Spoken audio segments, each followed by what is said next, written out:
My name is Yesir Ra Hotep, and we are at the Yoga Skills School of Kemetic Yoga in Atlanta, and I am a real activist. All right. Thank you again for joining us here at The Real Activist. We are joined today with Brother Yesir Ra Hotep. We're going to speak with him. Just Ra Hotep, no Imhotep. I don't know why. I don't qualify to be Imhotep yet, but I'm working on it. But he is building pyramids, so we're going to talk about that a little bit as well, some of the different things you're doing with your studies and your travels. I want to talk to you a little bit about Kemetic Yoga, what we're talking about here today, and just some of the essence and the beginnings of Kemetic Yoga and how you got into it and became a part of the whole movement with Kemetic Yoga. Because I think that there's so many different things that have come into alignment. And when I listen to brothers and sisters talk about sometimes how we can get to that point where it's just like I'm frustrated in doing this work because it seems like the people may not be responding a particular way. Sometimes I think it's bigger than all of us, especially, myself with playing with cameras. I always feel like this is bigger than me. Like I'm recording these things and these particular images for people way beyond and after who I am. I know you all came up with the concept of Kemetic Yoga off the images that are on the walls in Kemet. Can you start off talking to us a little bit about how you got introduced to those particular images and the idea of Kemetic Yoga yourself? Well, let me say this first. So I was introduced to yoga by my teacher, Dr. Yesir Ra Hotep. And this was during the mid-1970s, right? So you're the only black person doing yoga at that time. Well, him and his students was doing yoga before me. Gotcha. In fact, my oldest son's mother persuaded me to come to yoga class with her. I had no idea what yoga was. I thought I was going to see a little Indian man with a diaper on, doing something, And so when I went to the class, the teacher, Dr. Hotep, was like 6'5", he was well built, and he could do all these poses with his body, right? And so I couldn't do anything. I had became a vegan, or really a fruitarian, prior to even coming into yoga, because when I turned 21, I decided I was going to change my entire lifestyle, because I felt like if I continued on with the lifestyle I was living, that I was going to die. Because I was like doing stuff that I shouldn't have been doing, but it was actually giving me certain type of experiences that I needed to have that was gonna, that was arming me mentally. But so I became a fruitarian, really trying to become a vegetarian, but I didn't know how to prepare vegetables to make them taste well. So I just ate fruit and nuts and seeds. And after about a year of doing that, and I was also running every day, I was doing calisthenics and some martial arts. And on my college campus at the University of Illinois, Chicago, I met somebody who was into yoga, and other holistic health things. And I was doing, the things I was doing it by myself. I didn't have any community of people or anything that I was associated with. So when I finally went to class with her, with this sister who became the mother of my oldest son, that's when I got introduced to yoga. So during the time, so this is about 1976 or so. So during the time that I was studying with Dr. Hotep, they're studying yoga, both of us were, had a perspective that related back to Africa. We both were well read in Africa and African studies and ancient Kemetic studies and metaphysical ideas and concepts. And so it was only natural for us to say that yoga had to have come from Africa, or at least have an African connection, that the ancient Kemetic people had to have been doing yoga. So we said that, and then, but we didn't really work on like proving it or having the evidence. And so then in about 1977, the Tutankhamun exhibit came to Chicago. And in that exhibit was the chair that had this yoga posture on it. And so that's what this is here. So we call this the pose of immortality. And so it has evolved since the 70s to become our primary logo, because this is the root posture that explains and breaks down Kemetic Yoga, because this posture is not known in India, okay? And so along with the figure during that particular pose, there was also a variety of different images and symbols associated, with this. And so we could see images that represented the crown chakra. We could see images that represented the Ida and the Pingala. So those relate to your right and left nostrils. And so those are the energy channels through which your life force flows. We saw symbols that's related to the Sushumna Nadi, right? So you got the Ida and Pingala Nadis, and then you got the Sushumna Nadi. That's the one that corresponds to your spinal column, right? Through which that serpent energy moves and opens up your crown chakra, okay? Is that what we see when we see the DNA chart? Is that similar to that, or is that different? Yeah, the DNA, because it's all related in a sense that it's all energy, and energy moves in spiraling types of motions, right? Even vibration, frequency. When we talk about a frequency, it's a wavelength, and it moves like a serpent. Some of them can be long, and some of them can be very quick.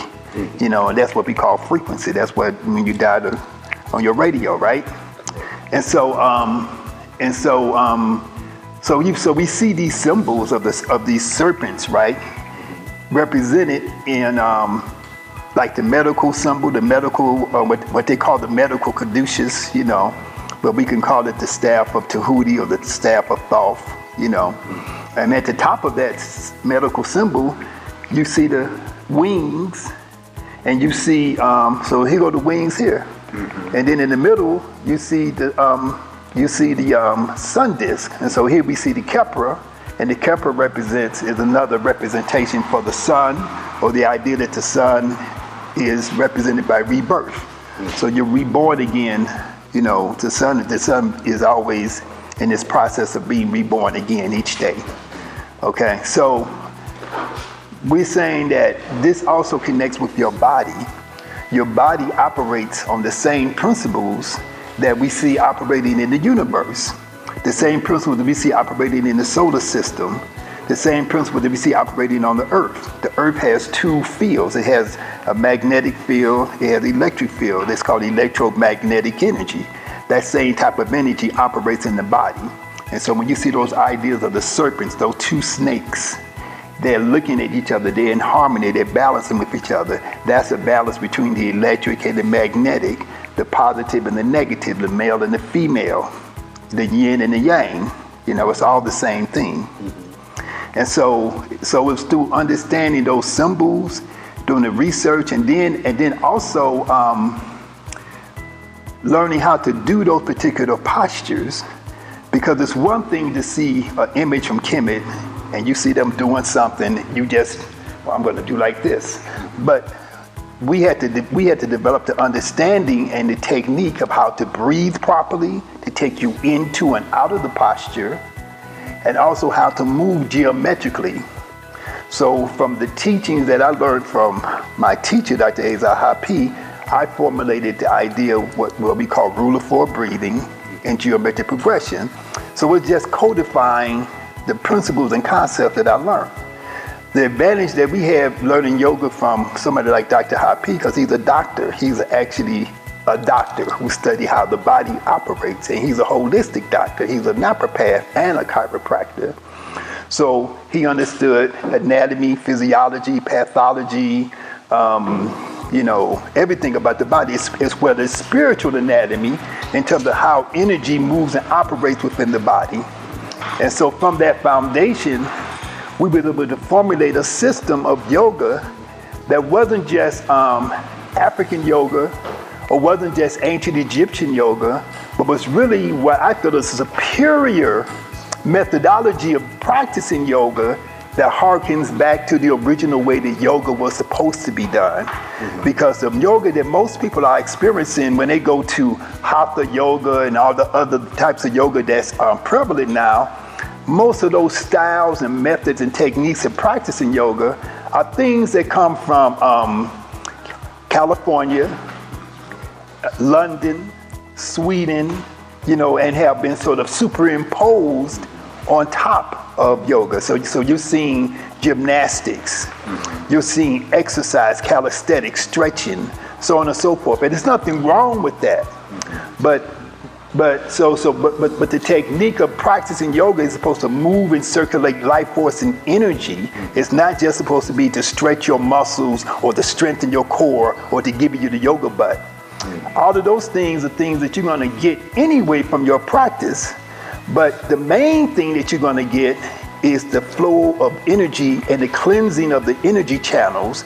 And when you get that energy to move and to circulate, that's what changes your consciousness. That's what transforms you. That's what takes you into that transcendent experience, which is consistent with going into trance and using African drums and dance and movement to take you into that state where you connect with the ancestors, where you connect with the divine forces. And so your practice of yoga should allow you to make those type of connections. And that's how we know that this yoga that we do is African and it's Kemetic. And so it's much more into it than just, much more to it than just doing like this and saying Hotep. You know, it's much more to the yoga practice. How challenging has it been for you to bring this form of yoga into the yoga community? Because I know I hear a lot of people say, you know, yoga started in India, and there's always this argument of the origin of yoga. How challenging has it been for you to push this to the forefront? And I've done a lot of different versions of yoga. I've gotten certified with you in Kemetic Yoga. And I know that your form of yoga is one of the only ones that specializes and really projects on the breathing techniques and how important that is. How hard has it been for you to get this into the mainstream yoga community? Well, you know, it's interesting because I can go to California and I can go to a little restaurant and some white people come up to me and say, "You Yesir Ra Hotep. You do Egyptian yoga or you do Kemetic yoga. You're famous." You know, they're just random white people. And they're very interested. But then you see some black people that do yoga, right? And sometimes, too often, you know, like they sort of reject the idea that yoga has an African connection or an African origin. You know, they oftentimes reject the idea that a black person, an African person, can actually be a master of this type of yoga, have never went to Mysore, India, and never went to Swami so-and-so, but has mastered this technique. It has actually developed new ideas or new frameworks and new paradigms of how the practice of yoga should even go.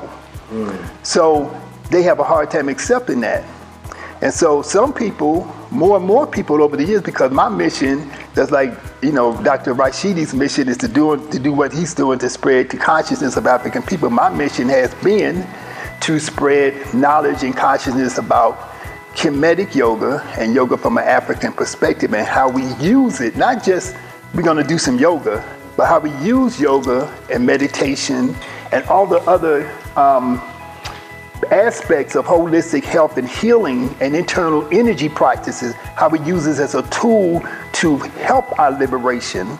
So having good health, having a clear mind, you know, having longevity, having energy where you can move and you can work and think for an extended period of time, that is one of the key things that we need to have, you know, in order to perpetuate ourselves, in order to do the work that we need to do.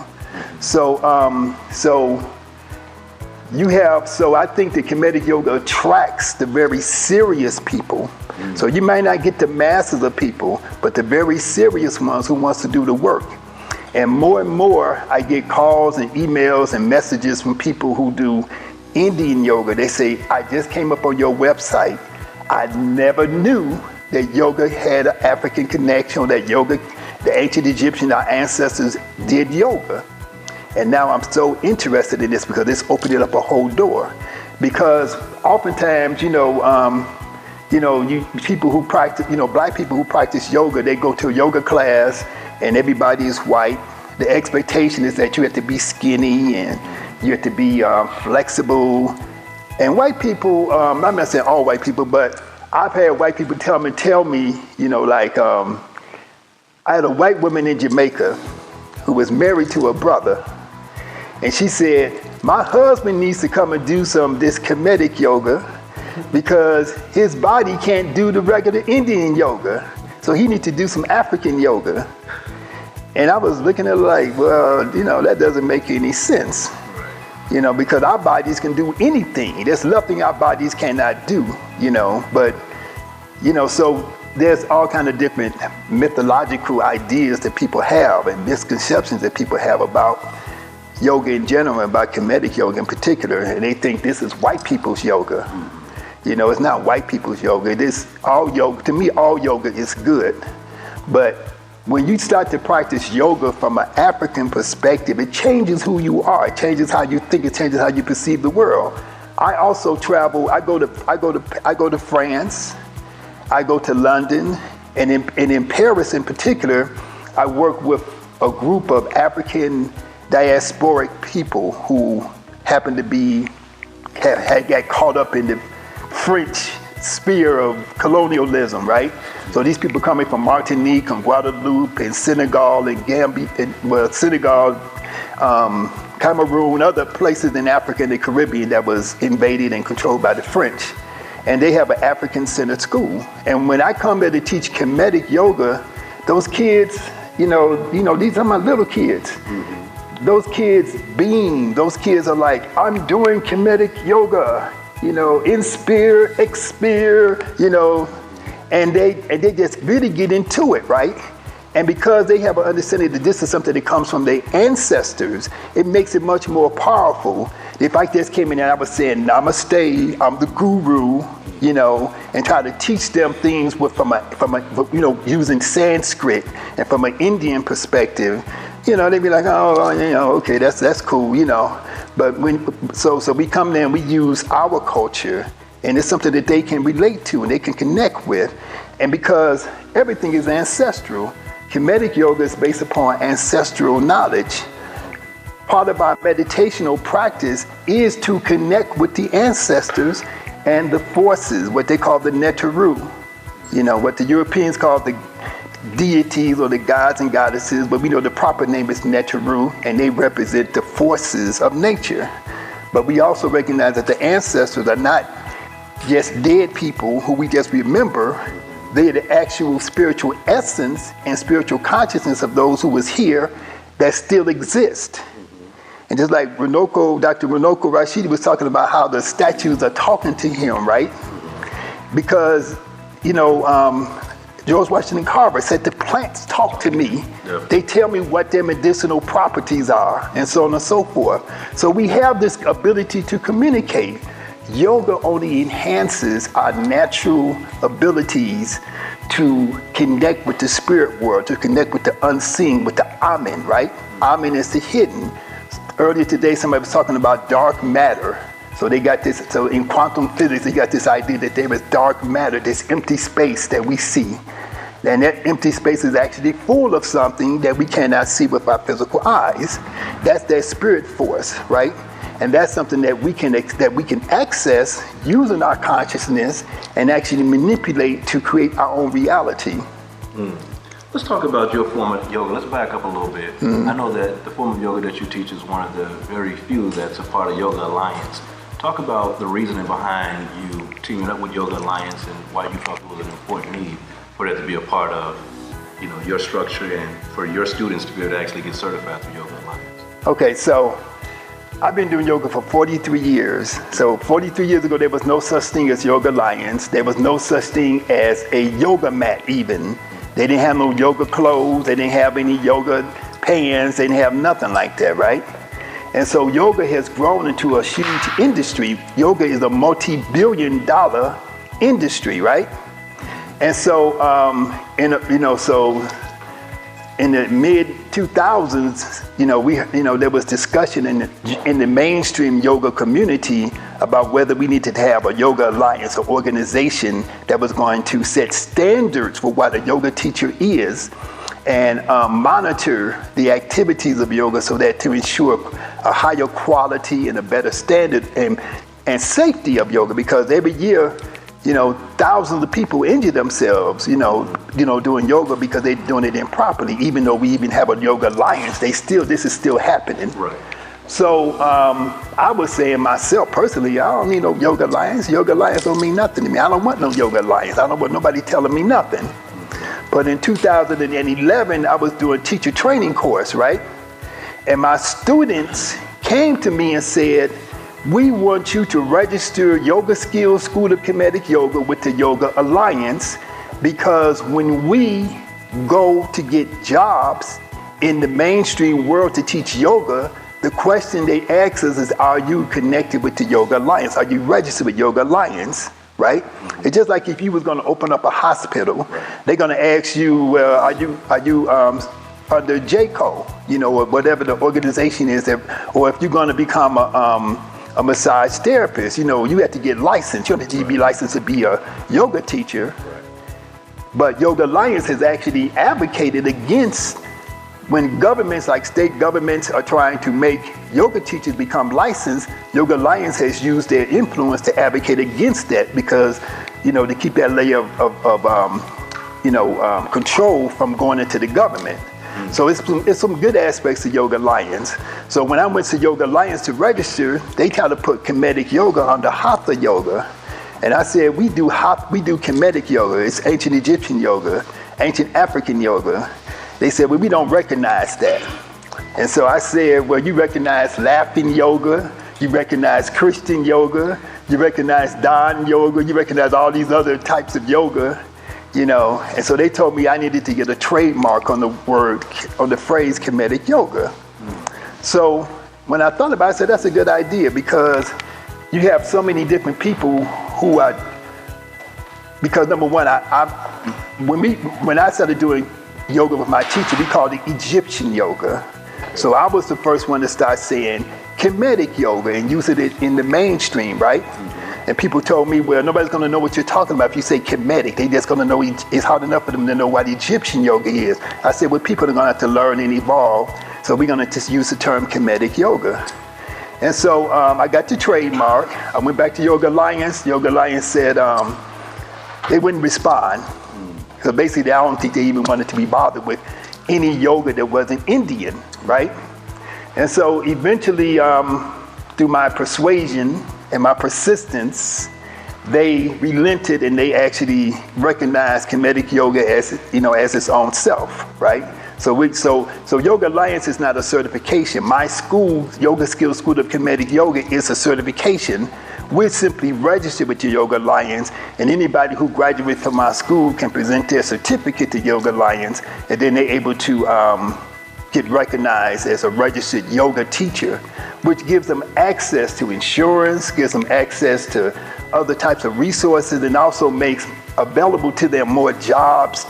Going into the schools, if you go into the school system, you want to teach yoga, and you want to work with African American or black children, and they want to know that you're not going to injure people, that you're not going to hurt people, because there's a lot of techniques. A lot of people, they're using other terms for yoga from an African perspective. And they're doing techniques which are injurious to people because they're not trained properly. So again, our advantage was that our teacher wasn't just somebody looking at pictures in a book and saying that's ancient Egyptian yoga. Our teacher was somebody who was a master of massage and anatomy and physiology, and understood how the body works and how the energy fields of the body work. Let me ask you about some of your travels that you've done abroad now. Have you come into contact with others who've gotten the same information you have and kind of expanded on it as well with some of the different things? Because I've seen your brother over in France. I know that he does a lot of work too in Kemetic Yoga. Have you met and worked with that brother at all? Well, the brother you're talking about, his name is Babacar Khan. And Babacar Khan, well, he calls himself Yogi Khan, right? Yogi Khan, correct. And so Yogi Khan is from Senegal. He's in his 80s now, but he was a protege of Sheikh Anta Diop, who was like, if not the greatest, one of our greatest African scholars. And he formulated his idea of Kemetic Yoga, or ancient Egyptian yoga. He called it yoga of the pharaohs. He formulated his conception of this yoga independently in the 1960s. So we started doing it in the 70s, but we didn't have any knowledge of him, and he didn't have any knowledge of us until much later. And I read about him in an article in maybe the late 1970s, and I read about this brother doing ancient Egyptian yoga from Senegal, And he was making all the connections he was making most of the same connections that we had made. But he said he was the only person in the world doing this. And so I said, well, you don't know that we've been doing this in Chicago too. Right. So then some kind of way I contacted him and we became familiar with each other. And I didn't meet him until maybe about 3 or 4 years ago when I was in Paris. And he happened to be in Paris at the same time doing a workshop. And he's written several books. All his books are in French. But so I would say he's the only one that's really done original research. A lot of people, they do research, they go on YouTube, they say they're doing research, right? Google. Yeah. Google stuff. Yeah. That's the research. Yeah, that's researching. But he's actually read the text. He's actually went to Kemet and looked at the images. That's what we do. We go to Kemet every year. I've been to Kemet about 20 times. I go twice a year now. Did your perception change once you actually got to Kemet and saw physically for yourself these particular images on the walls and different things like that? Did that actually increase your awareness and your want to continue this work? You know what happens when you go to Kemet? Two things happen. Number one, you visually see the evidence for yourself. And so you see the stuff right there on the walls of the temples and every place else. The other thing is on the internal spiritual level, right? Your ancestors talk to you, the spirits talk to you, you download information. So some of the yoga practices that we do in Kemetic Yoga, I didn't learn it from my teacher, I didn't learn it from anybody. It came to me, it was downloaded. And when I came back to Chicago, I started teaching people, and the first people I started teaching this series we called Ma'akatu, they were senior citizens. And they had back problems and stuff. All of them said, oh, my back, it doesn't hurt anymore. Because they was doing these geometric, slow, controlled movements, right?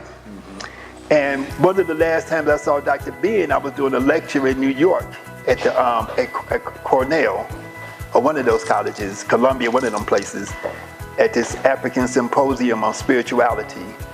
And Dr. Ben, he was in the back of my lecture, right? And I was showing images on the PowerPoint. And I could hear him. I showed a picture of Abu Simbel with Ramses II. And I could hear him in the back saying, that's Ramses II of the 18th dynasty, you know. Yeah. And so I wanted to make sure I was feeling a lot of pressure, like I may mess up. But then it came a part in the session where I was showing some poses, right? And I saw Dr. Ben in the back doing the pose of men. And by that time he was very frail, you know, so it was nice to see him just trying to do that posture, you know.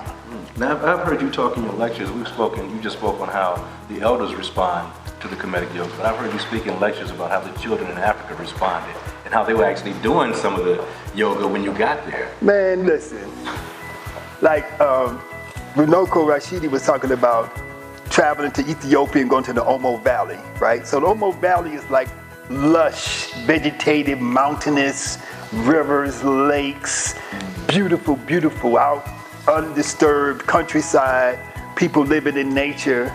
So you go to the Omo Valley, and you know, like to get there, you got to get a 4x4, right? You driving like a Toyota 4Runner and stuff, you know, and you know, you just driving down the road, and then you see a dude in a handstand trying to bring his feet over to his head.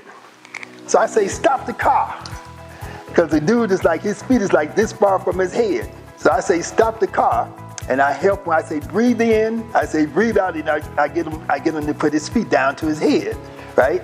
So this is just walking. This is just on the road. And you see another dude. He doing a headstand. He got a whole big. This dude had a whole big stack of it was either moringa or it was this other stuff that they chew. They kind of give you a buzz, right? They call it khat in Somalia. I forget the term they use it, but I tried it. It's pretty good. And this dude put his stuff down. He put his leaves down, and he started doing a headstand. And he started moving this way and that way. And it's like he's just doing a headstand. And these people, they never heard of the word yoga. They never been to India. Ain't no white people had to come from America with that African India with the African Yoga Project and stuff, to teach them. We got to go teach the poor African people how to do yoga and tell them how to say namaste and savasana and all this kind of stuff, So, but the children love it. I have a sister, I don't have her, but there's a sister who's certified in Kemetic Yoga named Yesir Ra. And she goes to Gambia, Senegal, Guinea, and she has an organization and she's teaching Kemetic Yoga to these children. You see children, they like I was just in Gambia, I'm like, people are just broke. They ain't got no money. But you see these kids, they got tattered pants on, no shirt, no shoes. They doing the pose of Bampu and a peaceful warrior pose, and they like totally, into it, without, and you try to get some kids in the U.S. Like sometimes I go to schools in a nice neighborhood and stuff. It be black school, and everybody is unruly and disrespectful and stuff. They don't want to listen to nothing, But I go to Africa, I go to Europe, working with those people. Go to the Caribbean, working with people, and everybody is like on it, And so, Belize. I've been to Belize. I went to a place they call an orphanage, but it's just a home for boys who they said are, juvenile delinquents, whatever. And those kids ate it up, Let's talk a little bit about the politics. I talked with Renoko Rashidi about the politics in Africa on different things. Talk to me a little bit about the politics as far as even the word you just used, namaste. I've heard you break that down sometime and talk a little bit about, people talk about yoga coming from India. There's a large population of Africans in India. Talk about that whole concept and just the language itself and the word. I heard you say that you don't use that particular term, namaste. Well, I try to avoid using words that's not from, my culture. I mean, obviously I speak English. I can't avoid speaking English, but I'm not going to try to mystify yoga and dignify the Indian idea of yoga beyond, what I know. Now, the other side of that is that the original people of India, they was black. They are African people. So you got 400 million Africans who live in India. Out of that billion people, at least 400 million of them are Africans. So that's the largest population of Africans outside of Africa, right? And so, so when you look at yoga from Indians, like the politics, you got to look at what was the nature of yoga in India prior to the Aryan invasion. And so Dr. Renoko Rashidi and everybody else who are part of that, who wrote the essays in that book, The African Presence in Early Asia, they broke all of that down about the Aryan invasion and the transformation of the culture. In Ancient Future by Wayne Chandler, he talks about, he goes a little bit deeper into some aspects of that in terms of talking about the advent of patriarchy. Coming from that invasion, from those people who invaded, who they called the Aryans, right? And they brought patriarchy, they brought white supremacy, racism, so on and so forth. And they created the caste system. And so the caste system is based upon color. They call it Varna. So it's based upon this idea that black is the lowest place to be, and that the white so is the top. So when they make an image of their god, who they call Brahma, he has a white head and his feet are black, and he's color coded with all the other degrees of colors, right? Of that people are perceived to be coming in, right? And so, so some of the politics is that white folks, Europeans and Americans, have taken yoga and made it their own. So like, say, this guy Bikram, right? He did the hot yoga stuff. So they just kicked him out of America recently because they got rid of him because, as they do with most of these guys, for sexual misconduct, right? So they got rid of Bikram. So there's no other Indians left who have a really strong presence in America. So they still doing Bikram yoga, and the offshoot of it is hot yoga. They still doing all of that, and they making billions of dollars. So it's an organization called Gayam, right? Or Gayam, based upon the word Gaia. So Gayam is like the corporation, the corporate structure that controls the whole yoga industry. So you got Yoga Journal. Yoga Journal hits about over 1 million people a month subscribe and read Yoga Journal, right? And so yoga is the _1 exercise system in the world. You know, if you look at it from an exercise industry perspective, it's the #1 exercise. So it's a $7, $8, $10 billion industry. You got Lululemon, you got again, Gaia. You go to Whole Foods, you're gonna see all the videotapes by Rodney Yee and all the other, well, I can't even name them all, you know. And the yoga mats and the yoga clothes. So get you little yoga shorts, gonna cost you $75. Right. You know, and get you a yoga mat gonna cost you $65 or something crazy like that. When I started doing yoga, this was our mat. There was no such thing as a mat. We didn't know what a mat was. We just got on the floor and did our stuff. So they do not want people to know that there is an African connection with yoga because it messes up the script that they're trying to perpetuate.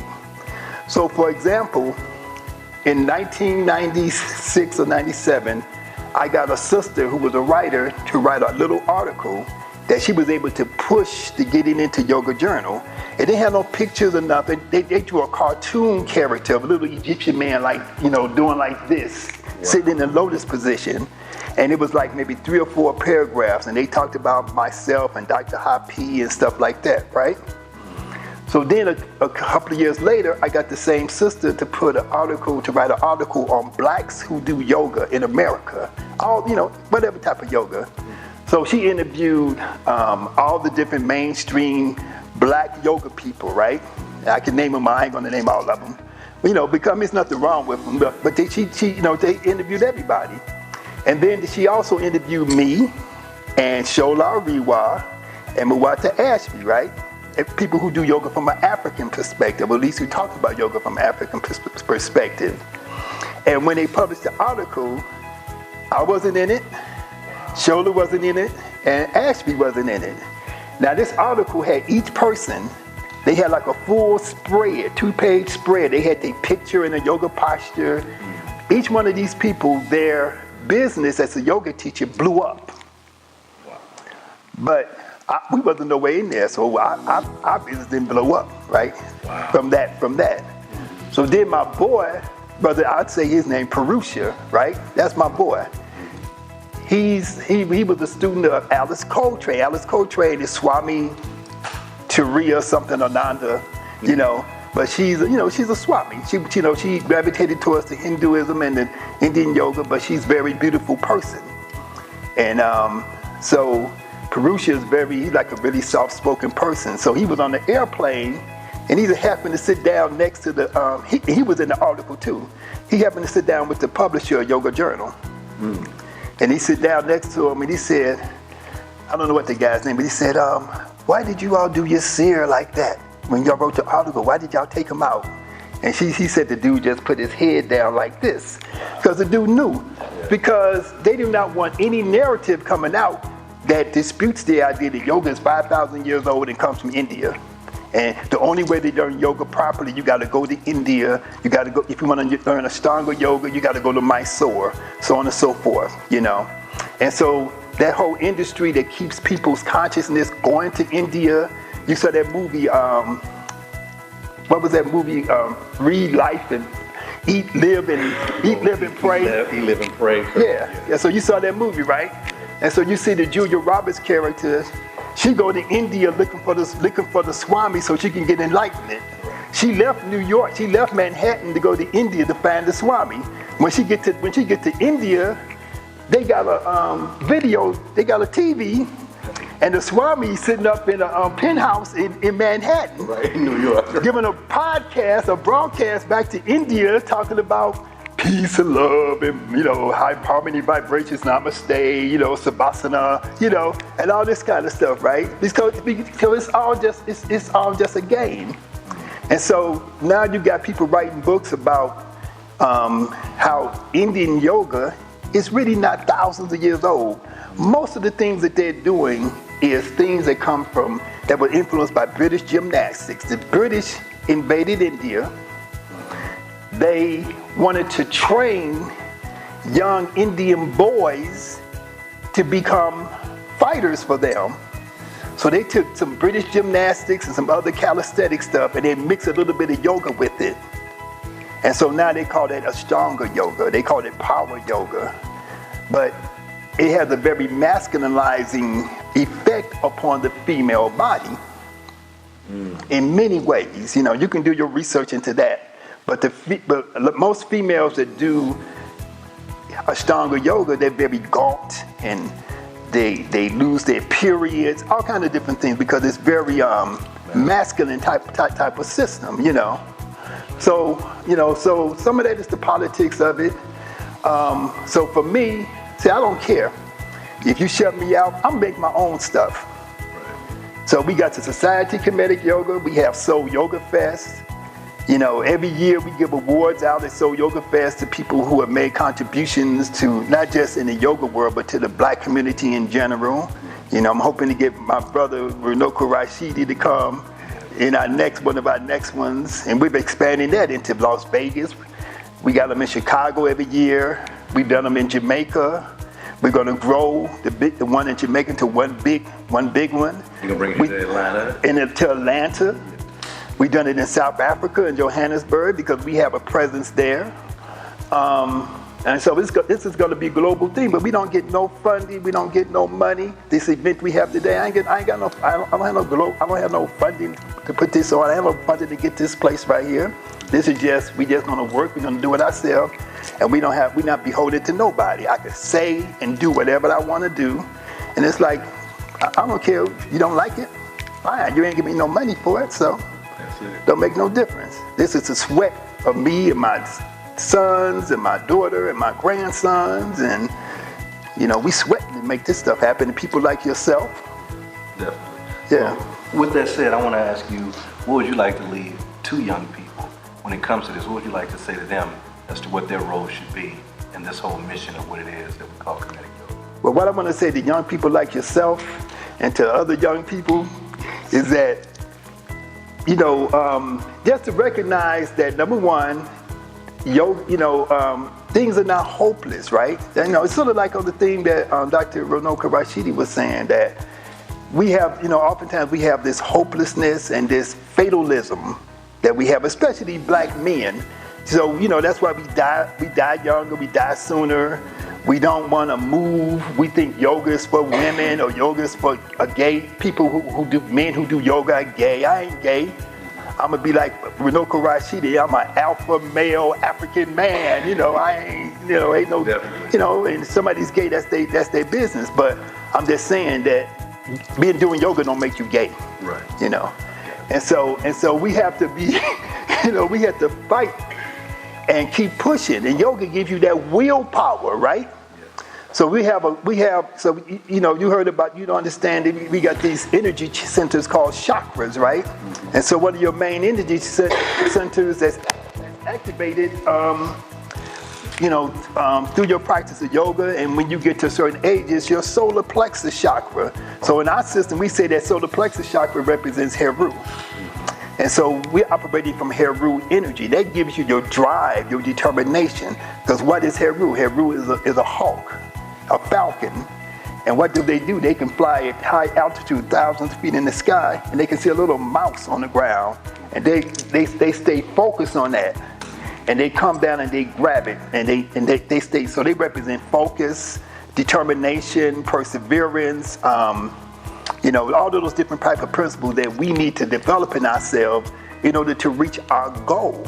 Because we always take our eye off the goal, So my message for young people to start to practice yoga, to stop being fatalistic, to stop smoking so much weed and stop smoking so much cigarettes and stop eating so much junk, and to practice yoga, to walk, to run, to get their bodies in order, because that's the stuff that's killing us. And when you start to do things, when you start to do yoga and other healthy type of activities, not only does it affect your physical self, it affects your mental self, it affects your brain.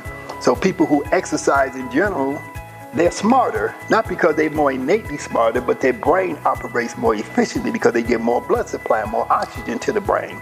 So exercise is an essential thing, you know. So eating right, doing your internal practices, and doing them correctly, right? So we call yoga an internal practice. It's not just when you see somebody moving when they're doing the movements and posture. That's superficial.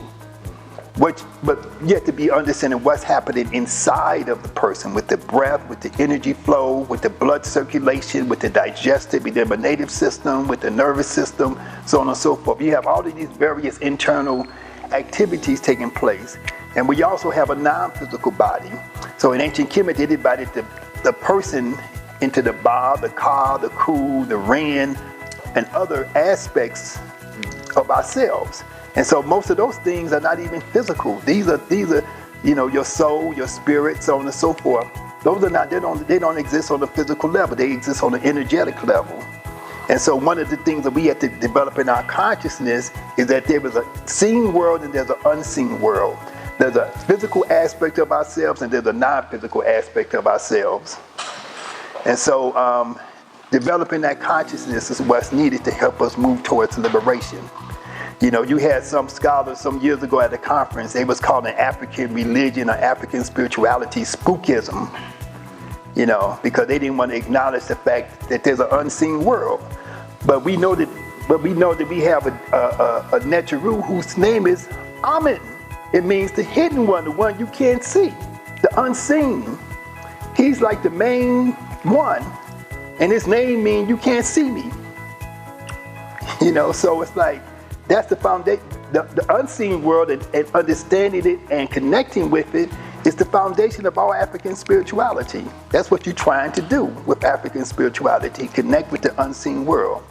So understanding these concepts and stop mystifying things and going around talking about the earth is flat and all kind of weird stuff like that. We used to laugh at white people for saying the earth was flat. Now we say, oh, the earth is flat. You can't believe in NASA because NASA takes 1 billion photographs of the earth from outer space, but you can't believe none of it because it's all fake. Right. You know, the earth is an orb. It's round, like everything else is round. Right. Just like our sisters are round. I'm sorry. No, I couldn't help but to say that. You know, we can't talk for too long ago. The sacred feminine, that's all I'm talking about, you know. Thank you very much for joining us here, The Real Actors. We definitely appreciate it. Yes, sir, thank you.